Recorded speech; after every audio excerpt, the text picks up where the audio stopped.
Is Super Mario 3D World better than Super Mario Odyssey? Well, that's what we're here to discuss today. Just hear me out, I'm not gonna take all that long. They are both amazing games, don't get me wrong, but one just shines a little brighter than the other and I had a lot more fun playing it. So let me break it down for you. So first off, let's talk about level design and level structure. I enjoyed 3D World style because of the level-to-level format. It was more focused and executed to perfection. From the level design to the level themes and the overall presentation of what you gotta do from the beginning of a level, the end of it was masterfully crafted.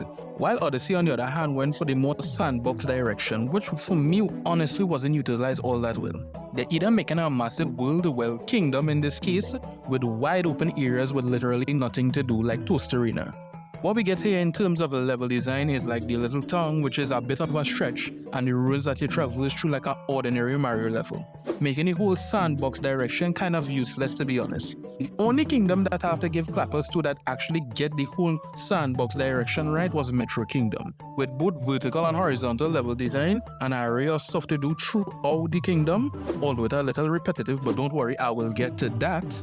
But Metro Kingdom is one of those shining lights within these games when it comes to level design within a sandbox structure. Cause don't get me started on Bowser's Kingdom, which is basically a level from Super Mario Galaxy. So between the two games, I'll have to give it to 3D World cause it was more consistent in what it wants to do in terms of levels. While Odyssey on the other hand wanted to make some big open kingdoms like Seaside 1 minute, and then some bite-sized kingdoms the other. I'm looking at you Lost and Ruined Kingdom. And then they're just out here wasting the player's time with kingdoms like Cloud Kingdom. The lack of consistency was in abundance when it comes to these kingdoms and the overall design.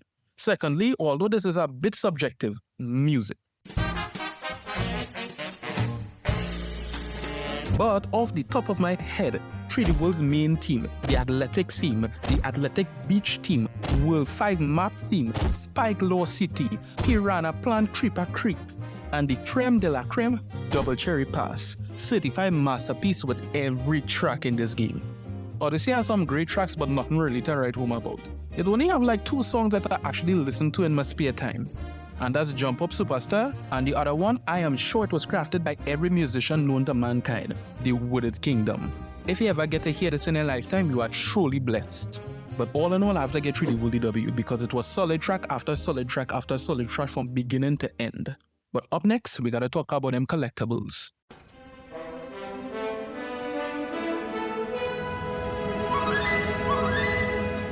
3D World got green stars and stamps, Odyssey got power moons and purple coins. Well, if you watch my first Super Mario Odyssey video, bad audio and all, it was well documented that I detest the way that Nintendo utilized the power moons. 880 moons spread across 18 kingdoms and 75% of the moons were placed willy-nilly without a care in the world. Meaningless challenge after meaningless challenge being placed throughout these kingdoms and being called content was quite absurd to be honest. In my opinion, it made absolutely no sense to have so much in one collectible and have no interesting way or fun way to get them. I won't go deep into it right now because I have a lot to say about it later. And for the purple coins, completely superfluous, aside from needing a few just to buy an outfit to get a handful of power moons. But 3D World on the other hand, 380 green stars and 85 stamps, spread across 117 levels. Now this is what I call balance. The level-to-level format gave Nintendo the opportunity to craft and place each and every one of those green stars and stamps in a unique challenging area. Some of these green stars had me thinking where the hell they could be. Like for example, one that I can remember off the top of my head was the stamp for hands-on hole. First off, finding it was 90% of the battle. The other 10% was reaching that spot with a propeller block on your head. I honestly combed through this level for hours and I was in awe when I eventually find it. And you know what the best part about it was? When I got it, it actually felt earned. There wasn't any hand holding, no Mickey Mouse Clubhouse level of difficulty, just great level design and a main collectible being hidden very well. And this right here just wasn't one good exception in 3D World, this is the rule. And it could find things like this throughout 3D World when it comes to its collectibles. I wish I could say the same thing for Odyssey, but I digress. Moving on. Up next, difficulty. 3D World has a decent amount of difficulty. Nothing to insult your intelligence or anything like that, and nothing to make you feel like you want to rip out the epiglottis, aside from Champions Road though. This is the one level that Nintendo actually forgot that they make game for kids and it was like, I'm gonna torture your ass. But it was a fun time all around. The game starts off easy and ramps up difficulty coming down to the end, as every game should. But Odyssey on the other hand has a difficulty plateau. I am sorry, but this game is the definition of insanity. You'll be doing the same damn thing over and over and over. Joseph Anderson said it the best. He said nothing in Odyssey is ever pure. It is never done once or elaborated upon to make it even any more difficult. By the way, check out Joseph Anderson. This man had a 2-hour Super Mario Odyssey dissection. He out here doing coursework because I could never. But in terms of difficulty, it is non-existent in this game. The same type of challenges you're going to be doing at the beginning is the same kind of challenges you're going to be doing to the end. You're going to be planting seeds several times, chasing bunnies several times, stacking Goombas, kicking rocks, or even more insulting, throwing a capture a trail of flowers to get a power moon. This is something that you would have gotten a power-up in a previous Mario game, but Nintendo actually made it a challenge for a mainline collectible in this game, which just baffles me. And for that 3D World takes another W cause Odyssey was ridiculous with the lack of difficulty. Cause I draw the line at having a wall jump tutorial as a challenge to get a power moon. Pure madness. Next up, graphics. Come on now, let me not waste no time. Odyssey is one of the greatest looking Switch games. 3D World isn't bad by any means, but Odyssey pushes the Switch to its limits to deliver one of the best looking Mario games to date. Nintendo moved this planes. I want my Mario games to be looking something like this. Well, the next time he decides to go 3D, because I see you all hitting us with Super Mario Wonders next. I'm looking forward to this, by the way. And the last point I want to touch on is which Mario controls the best. For me, this one is kind of close because 3D World is a special case because not all the time you're playing as Mario. You get to play as Luigi, Peach, Toad, and for the first time ever, Rosalina. Imagine Rosalina gets her time to shine before Daisy. But don't worry, McGill Daisy, your time is coming soon and very soon. But as I was saying, each character has their own attribute.